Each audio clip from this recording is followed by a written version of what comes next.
Hello all of you, welcome back to my channel. मैं आज आप लोगों के लिए लेकर आ चुकी हूँ एक कलेक्टिव रीडिंग जिसका टॉपिक रहने वाला है कि आपके पर्सन की करंट फीलिंग्स क्या है, current feelings of your person. ये रीडिंग जनरल है, कलेक्टिव है। हो सकता है कि आपकी सिचुएशन के साथ एक्यूरेटली रेजोनेट करे, हो सकता है कुछ परसेंट करे। तो ओपन माइंडेड होकर ये रीडिंग सुनिएगा, देखिएगा। ज़बरदस्ती अपने आप को इसमें फिट इन करने की कोशिश मत कीजिएगा, ओके? क्योंकि ये जनरल है, सभी के लिए मैसेजेस आएंगे इसमें, ओके? तो आइए चलिए यहाँ पे हम देखते हैं व्यूअर्स की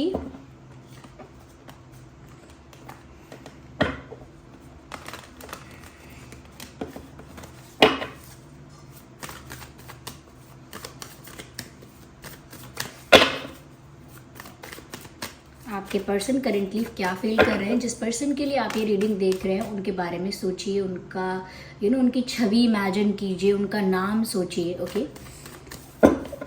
चलिए, सबसे पहला कार्ड हम जो पिक कर रहे हैं वो है king of wands and the second one is of the page of wands and four of pentacles, seven of wands, okay, five of pentacles. Interesting.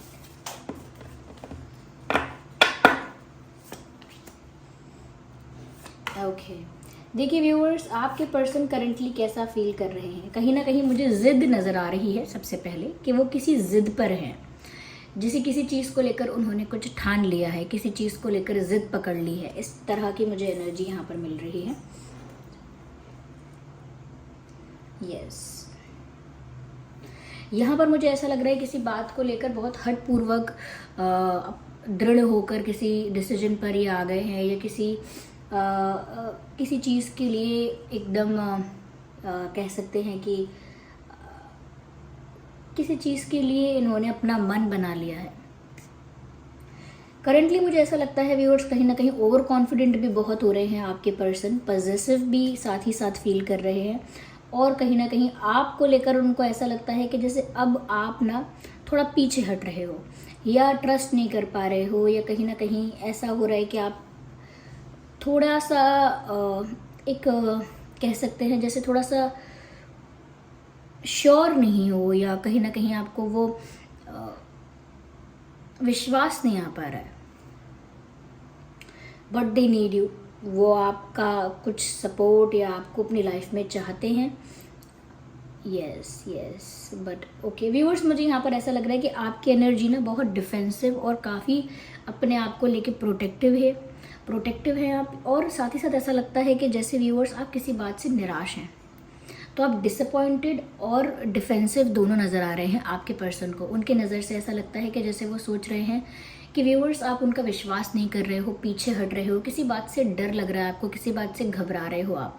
जैसे आपको इनकी तरफ बढ़ने में, या इनसे और ज़्यादा प्यार करने में, अपना अटैचमेंट बढ़ाने में, या इनकी डायरेक्शन में आगे जाने में, इस पर्सन की तरफ आगे बढ़ने में ना आपको डर लग रहा है, श्योरिटी नहीं लग रही है, एक सेंस ऑफ सिक्योरिटी फील नहीं हो रही है, आपको डर लग रहा है। और डर ऐसा नहीं कि कोई कुछ बोलेगा, बुरा बोलेगा, डर एज इन कि जैसे आपको लगता है कि मैं इस इंसान का विश्वास करूं या ना करूं, ये इंसान कहीं ऐसा तो नहीं कि पलट जाएगा, या फिर कहीं झूठ तो नहीं बोल रहा है, या फिर एक सेंस ऑफ सिक्योरिटी फील नहीं हो रही है आपको। इनको भी ऐसा लगता है कि आप विश्वास नहीं कर रहे हो, क्योंकि आपको ऐसा लग रहा है व्यूअर्स जैसे कि शायद यहाँ पर मुझे वो कमिटमेंट या वो सेंस ऑफ सिक्योरिटी मेरे लिए नहीं है कि ठीक है ये रिश्ता लॉन्ग टर्म है, या कमिटेड है, या ऑफिशियल होगा आगे जाके। इस तरह की श्योरिटी नहीं है आपको कि ये लॉन्ग टर्म चलेंगी ये चीज़ें, या ये चीज़ें परमानेंट हैं, या एक कमिटमेंट है यहाँ पे। उसके लिए आपको कुछ दिख नहीं रहा है, और इस वजह से आप ट्रस्ट नहीं कर पा रहे हो इस पर्सन का। एंड दे नो दैट, वो जानते हैं कि आप इनका विश्वास नहीं कर रहे हो, इस वजह से कहीं ना कहीं पीछे हट रहे हो। साथ ही साथ यहाँ पर ऐसा भी नज़र आ रहा है व्यूअर्स कि ये ना इनके ऐसे बिहेवियर से, या इनके किसी टाइप के बिहेवियर से ना आप थोड़ा डिसअपॉइंट हुए हो, थोड़ा निराश हो आप। आपने सोचा था ये इंसान आपको सपोर्ट करेगा, इमोशनली भी अवेलेबल रहेगा या रहेंगी, या कहीं ना कहीं आपको समझेंगे, आपके पर्सपेक्टिव को समझेंगे, आपकी जो होप्स हैं या एक्सपेक्टेशंस हैं उनको भी समझेंगे। पर यहाँ कहीं ना कहीं ये जो इंसान है ये अपनी ही एक वर्ल्ड में है, अपनी ही एक जोन में है। आई एम नॉट सेइंग कि ये आपको चाहते नहीं है, पसंद नहीं करते हैं, लेकिन इनका जो बिहेवियर है वो आपको ऐसा लगता है कि अभी भी एटीट्यूड है इनके बिहेवियर में, और लव से ज़्यादा ये कहीं ना कहीं एक ज़िद इनके बिहेवियर में है, एक ऑब्सेशन कह सकते हैं, एक पजेसिवनेस कह सकते हैं। लेकिन प्यार और केयर और रिस्पेक्ट ये आपको बहुत कम फील होता है। आपको लगता है ये इंसान थोड़ा गुस्से वाला है या गुस्से वाली है, या कहीं ना कहीं ज़िद्दी है, या कहीं ना कहीं एक ईगो बैटल यहाँ पर आपको फील होता है इनके साथ, क्योंकि आपको लगता है कि ये इंसान प्यार में ज़्यादा सबमिसिव नहीं है। ये ज़्यादा सबमिसिव नहीं है प्यार में, ये बस इनको जो अच्छा लगता है वो से पूरा करना चाहते हैं, ये चाहती हैं, या इन्हें जो अच्छा लगता है उससे ये हासिल करना चाहते हैं, ऐसा आपको लगता है। मैं आपकी एनर्जी में यहाँ पर इसीलिए इतनी एक्सप्लेन कर रही हूँ जिससे आपको समझ में आएगा कि रीडिंग सबसे पहले ही समझ में आएगा कि आपके सिचुएशन के साथ रिलेट कर रही है या नहीं। यहाँ पर व्यूअर्स ऐसा लगता है कि आपके पर्सन ना बहुत ऑब्सेस्ड फील कर रहे हैं आपसे, और कहीं ना कहीं ऑब्सेसिवली वो आपके बारे में सोच भी रहे हैं। ऐसा भी लगता है कहीं ना कहीं वो इस बात को लेकर काफ़ी दृढ़ हैं, काफ़ी स्ट्रॉन्ग उनका माइंडसेट है इस बात को लेकर कि वो आपको अपनी लाइफ में लाना ही चाहते हैं, आपको पाना ही चाहते हैं, और बाय हुक और बाय क्रुक आप उनके ही रहोगे। अब वो अपना जैसे हक समझते हो आप पे, जैसे उनका अधिकार है आप पे। और कहीं ना कहीं मैं ये भी कह सकती हूँ बहुत ज़्यादा ये इंसान फिजिकली आपकी तरफ अट्रैक्टेड है। फीमेल है, मेल है, कोई भी है, जिस तरह के आप दिखते हैं या जिस तरह के आपके लुक्स हैं, उस चीज़ से ये इंसान काफ़ी ज़्यादा अट्रैक्टेड है आपकी तरफ, एंड काफ़ी ज़्यादा ऑब्सेस्ड है। और कहीं ना कहीं एक ज़िद पर है ये इंसान कि इन्हें आप चाहिए। जैसे किसी चीज़ की ज़िद होती है, लेकिन आपको पता होगा कि जब वो चीज़ मिल जाती है तो फिर उस चीज़ के बारे में इतना केयर नहीं होता या इतना ध्यान नहीं आता। ये एक ऐसी ज़िद लग रही है। आई एम नॉट सेइंग कि ज़रूरी है यही बात हो, लेकिन इनकी एनर्जी कुछ ऐसी है कि मुझे चाहिए, जो मैंने ठान लिया है वो मुझे चाहिए बस, या मेरा अधिकार है, वो पर्सन मेरा ही है। एक तरह का पोजेशन, एक पजेसिवनेस कि वो मेरा है, ये मेरी है। और कहीं ना कहीं एक पावर स्ट्रगल यहाँ पर है, या ईगो है कि इनको कोई मना नहीं कर सकता, या कहीं ना कहीं इनको कोई रिजेक्ट नहीं करेगा, या इनको कोई डिसरिस्पेक्ट नहीं कर सकता, या कहीं ना कहीं ये एक ऐसी पोजीशन पर हैं, या एक ऐसी जगह पर हैं, किसी ऐसी प्लेस पर हैं जहाँ पर इनको काफ़ी अटेंशन मिलेगा या अप्रिसिएशन मिलेगा, वॉट एवर इट इज़। तो ये अपने आप में काफ़ी कॉन्फिडेंट और ओवर कॉन्फिडेंट भी लग रहे हैं। आई मस्ट से यहाँ पे कि ये बहुत सारी बातों को लेकर काफ़ी ओवर कॉन्फिडेंट है, और ये अपने आप को बहुत गुड लुकिंग, बहुत अट्रैक्टिव, ये किसी और चीज़ में बहुत ज़्यादा अपने आप को हायर मानते हैं। जैसे मेरी वेल्थ अच्छी है, या मेरे गुड लुक्स बहुत ज़्यादा हैं, या कहीं ना कहीं मुझ में वो स्किल्स हैं, वो क्वालिटीज़ हैं, वो टैलेंट है कि बहुत सारे लोग मेरे दीवाने हैं, या मुझे कोई मना नहीं कर सकता, मैं बहुत पॉपुलर हूँ, या कहीं ना कहीं मेरी एक रेपुटेशन है, मेरी एक अच्छी इमेज है। तो ये किसी भी तरह की बात हो सकती है, लेकिन ओवर कॉन्फिडेंस आपके पर्सन इस समय बहुत ज़्यादा फील कर रहे हैं। उनको लग रहा है उनको लग रहा है कि आप कहीं नहीं जा सकते, आप उनके ही रहोगे, क्योंकि वो तो बेस्ट है। आप यहाँ वहाँ जाओगे, थोड़ा बहुत मिस करोगे, वापस लौट आओगे, थोड़ा बहुत जाने की कोशिश करोगे, लेकिन you won't be able to forget this person, तो आप लौट कर आओगे। तो बहुत ज़्यादा कहीं ना कहीं ईगो एटीट्यूड का इशू है यहाँ पे, और ये अपने आप को लेके सबसे ज़्यादा ऑब्सेसिव है, सेल्फ सेंटर्ड ज़्यादा है। ऑफकोर्स ये किसी को पसंद कर सकते हैं, प्यार कर सकते हैं, लेकिन जो इनकी प्रायोरिटी रहेगी, जो इनका फोकस रहेगा, वो हमेशा इनकी खुद की खुशी पे रहेगा कि मेरी इच्छा पूरी हो रही है कि नहीं, मैं किस परिस्थिति में खुश हूँ कि नहीं। वो अपने बारे में ज़्यादा सोचेंगे। या जस्ट अ सेकेंड।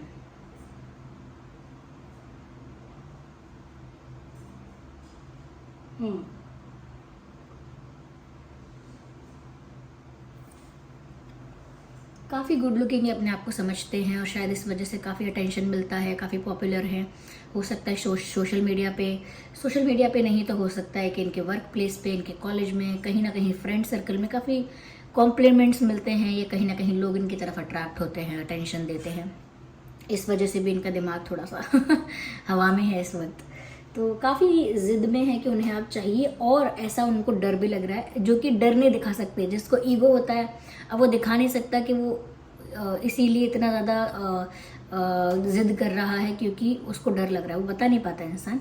यहाँ पर ऐसा लगता है व्यूअर्स कि इनको डर लग रहा है कि कोई आपको इनसे छीन कर ले जाएगा। डर है, इसीलिए बार बार अपना अधिकार जताने की इच्छा है। जब पता होता है ना कि ये चीज़ अपनी है, तो बार बार नहीं कहना पड़ता कि ये मेरी है, ये मेरा है, ये मेरा। सपोज ये क्या कह सकते हैं ये स्टोन मेरा है, ये स्टोन मेरा है। तो अब मैं बार बार कहूँ ये मेरा है, नहीं ये मेरा है, इस पर तो मेरा ही अधिकार है, ये तो मेरा ही रहेगा, इसका मतलब ये है कि मुझे डर है कि क्या इसे कोई ले जा सकता है, चुरा सकता है, उठा के ले जाएगा बिना पूछे, या कोई इसे मुझसे दूर कर देगा। तो बार बार बताने का मतलब क्या है कि ये चीज़ मेरी है। तो यहाँ पर ऐसा ही लग रहा है कि क्योंकि इनको डर भी है, देयर इज़ फियर, कि क्योंकि आप पीछे हट रहे हो, ट्रस्ट नहीं कर रहे हो, तो डर लग रहा है कि अगर आप इन पर ट्रस्ट नहीं कर रहे हो, या ये वो चीज़ें आपको प्रोवाइड नहीं करवा पा रहे हैं जो आप चाहते हो, जो आप एक्सपेक्ट करते हो, तो फिर हो सकता है कि आप किसी और को चूज़ कर लो। तो एक डर है, या हो सकता है व्यूअर्स कोई और भी आपके क्लोज आने की कोशिश कर रहा हो। So they are feeling insecure and possessive about you.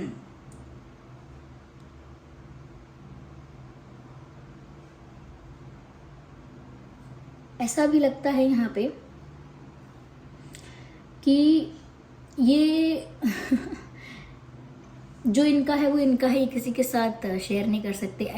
इसका मतलब ये है कि आप ज़्यादा अटेंशन किसी और को देंगे, ये उसमें भी जेलस हो जाएंगे, चाहे वो फ्रेंड्स क्यों ना हो आपके।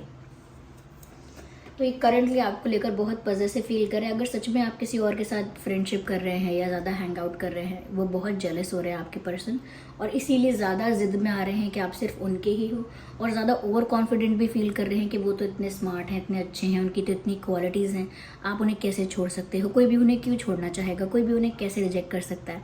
तो खुद को लेकर एक इल्यूजन में है। ओके, यहाँ पर ऐसा भी नज़र आ रहा है व्यूअर्स कि ये इंसान इस बात से इरिटेट होते हैं कि आप इतने डिफेंसिव क्यों हो रहे हो, आप ट्रस्ट क्यों नहीं करते, ओपन क्यों नहीं होते, जो मन में है बोलते क्यों नहीं हो, कहीं ना कहीं कंफ्यूज क्यों लगते हो आप इतने। वो व्यूअर्स आपके उस बात को तो समझ गए हैं कि आप विश्वास नहीं कर रहे हो एंड ऑल दैट, लेकिन उसके पीछे का रीज़न वो नहीं समझ पाए हैं इतना। वो नहीं समझ पाए हैं कि आप इसीलिए विश्वास नहीं कर रहे हो क्योंकि ये इंसान सेल्फ ऑब्सेस्ड है ज़्यादा, कहीं ना कहीं अपनी खुशी के बारे में ज़्यादा सोचता है या सोचती है, या कहीं ना कहीं ज़िद ज़्यादा है, अट्रैक्शन भी ज़्यादा है, लेकिन वो प्यार, वो केयर, वो सॉफ्टनेस और वो जेंटल बिहेवियर नहीं है। If not the gentle also, एक प्यार होना चाहिए, एक केयर कंपैशन होना चाहिए। यहाँ पर सिर्फ मुझे अट्रैक्शन दिख रहा है, जो कि फिजिकल अट्रैक्शन है, लुक्स को लेकर अट्रैक्शन है, या किसी और बात को लेकर अट्रैक्शन है, और साथ ही साथ दिख रहा है एक ईगो कि मुझे जो चाहिए वो चाहिए। ओके, तो ये दो चीज़ें यहाँ दिख रही हैं और ये बात आपको फील होती हैं। ऐसा नहीं है कि ये बात आपको भी एग्जैक्ट पता होगी, पर आपको ये फील होती है कहीं ऐसा तो नहीं है कि ये इंसान इतना घमंडी है या ज़िद्दी है या गुस्से वाली है या ऐसी है वैसा है, तो मुझे आगे बढ़ना चाहिए नहीं। तो ये दिखता है इनको, ये वाइब भी इनको आती है कि आप इनका ट्रस्ट नहीं कर पा रहे हैं।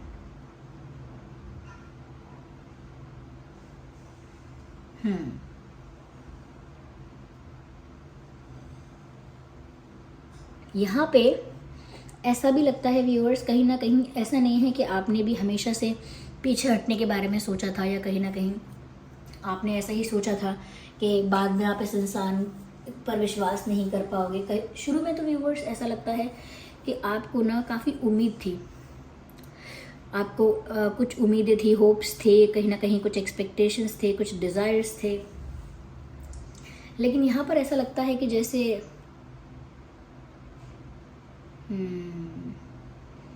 आपके ना बहुत उम्मीदें और एक्सपेक्टेशंस, जैसे सपने टूटे हैं आपके।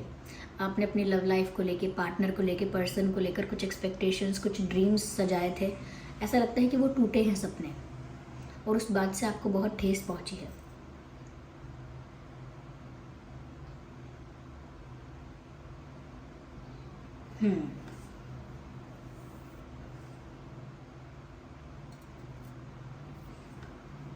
कहीं ना कहीं आप एक लोनली भी फील करते हैं। ऐसा लगता है जैसे आपके साथ धोखा हुआ है। एक धोखा एक ऐसे लेवल पर नहीं, एक ऐसी चीज़ में जहाँ आपने किसी को समझा, कुछ एक्सपेक्ट कुछ किया और आपको मिला कुछ, तो एक डिसअपॉइंटमेंट भी है और खुद के ऊपर एक चिड़चिड़ाहट है कि मैंने पहचानी क्यों नहीं ये चीज़ पहले। अब डिफेंसिव भी हो रहे हैं क्योंकि आपको सिक्योर फील नहीं हो रहा। सिक्योर कब फील होता है? जब इंसान श्योर होता है। वो श्योर नहीं है आप अभी, और डर भी रहे हैं। कहीं ना कहीं पसंद करते हैं इनको, लेकिन आपको लग रहा है कि अट्रैक्शन से तो नहीं चल सकता ना, ये अट्रैक्शन ख़त्म हो जाता है, तो पीछे हट रहे हैं। तो उनकी ज़िद, आपका डिफेंसिव होना, कहीं ना कहीं ये चीज़ें ना बैलेंस में नहीं आ पा रही हैं दोनों, और आपके पर्सन तो काफ़ी पॉजिटिव फील कर रहे हैं। आइए देखते हैं कि और क्या उनकी करंट एनर्जी है, क्या वो करंटली और फील करते हैं या कहना चाहते हैं। Let's see. I know I messed up everything. तो कहीं ना कहीं ये जानते हैं कि इनके बिहेवियर की वजह से ही आप डिफेंसिव हुए हैं, ये आपको वो सब चीज़ें प्रोवाइड नहीं कर पाए हैं जो आप एक्सपेक्ट कर रहे थे। दे नो कि आप डिसअपॉइंट हैं, इसीलिए वो कह रहे हैं मुझे पता है मैंने सब गड़बड़ कर दी है। दे नो इट, उनको रियलाइजेशन है इस बात का, ये पता है एज अ फैक्ट, उनको पता है कि उनकी वजह से ही आप डिफेंसिव हो गए हैं इतने। I like your smile, keep smiling always. तो यहाँ पर ऐसा लगता है कि वो कह रहे हैं कि मुझे आपकी मुस्कुराहट बहुत अच्छी लगती है, आप मुस्कुराते हुए बहुत अच्छे लगते हो, हमेशा मुस्कुराते रहो। तो हो सकता है व्यूअर्स इनको आपकी स्माइल बहुत पसंद है, जब जब आप मुस्कुराते हो आप इनको और ब्यूटीफुल या और अट्रैक्टिव लगते हो। I am starting to understand our connection, कह रहे हैं कि मैं हमारे इस कनेक्शन को अब समझने लगा हूँ, या ऐसा फील कर रहे हैं। तो व्यूअर्स उनको अब धीरे धीरे रियलाइज़ हो रहा है कि आप कैसा फील करते हो, आप क्या एक्सपेक्ट करते हो। लेकिन ये जो रियलाइजेशंस भी हो रहे हैं कहीं ना कहीं ये हम कह सकते हैं कि ऐसे पॉइंट पर आकर हो रहे हैं जहां आप डिसअपॉइंट हो ही चुके हो। ओके, अगर कहीं कपड़े सूख रहे हैं धूप में और फिर बाद में बारिश आ गई और बारिश आ गई कपड़े पूरे भीग गए, उसके बाद बोलने का क्या फ़ायदा कि अरे मुझे कपड़े उतार के लाने चाहिए थे, सूख रहे थे, वो गीले हो जाएंगे या गीले हो गए होंगे, फिर क्या मतलब है, फिर तो वो भीग ही गए तो बात करने का क्या मतलब है। पता नहीं मैंने कैसा एग्जाम्पल दिया लेकिन स्टिल देखो यही बात है कि मतलब उनको समझ में तो आ रहा है कि उनकी गलती कहाँ कहाँ थी और आप किस किस बात से अनकंफर्टेबल हो गए हैं, लेकिन वो लेट समझ में आ रहा है दे हैव रियलाइज्ड, उनको महसूस तो हो रहा है कि आप किस वजह से निराश हैं, लेकिन वो कुछ ज़्यादा कुछ कर नहीं पाते हैं क्योंकि वो उनका नेचुरल बिहेवियर ही ऐसा है कि थोड़े सेल्फ सेंटर्ड हैं, थोड़ा सा पावर लेकर उनको अपनी पावर ज़्यादा महसूस होती है, अपनी पोजीशन ज़्यादा हायर महसूस होती है। So that's what it is. यहाँ पर देखिए ये रीडिंग सभी ज़ोडिएक साइंस के लिए, फिर भी मैं कहूँगी अर्थ साइन, फायर साइन और या स्पेशली अर्थ एंड फायर ये ज़्यादा प्रोमिनेंट है यहाँ पर, अर्थ साइन, फायर साइन, बाकी सभी ज़ोडिएक साइंस के लिए भी है। ओके यस, कुछ अगर मैं नंबर्स कहना चाहूँ, डेट्स 4, 14, 24, 7, 17, 27, 5, 15, 25, मंथ हो सकता है मई, जुलाई, अप्रैल, जनवरी, नवंबर या मार्च, अगस्त। ठीक है, ये कुछ मंथ्स हैं जो चैनल हुए हैं। So this was the reading. चलिए मिलते हैं अगली रीडिंग में, तब तक के लिए bye bye family, take care.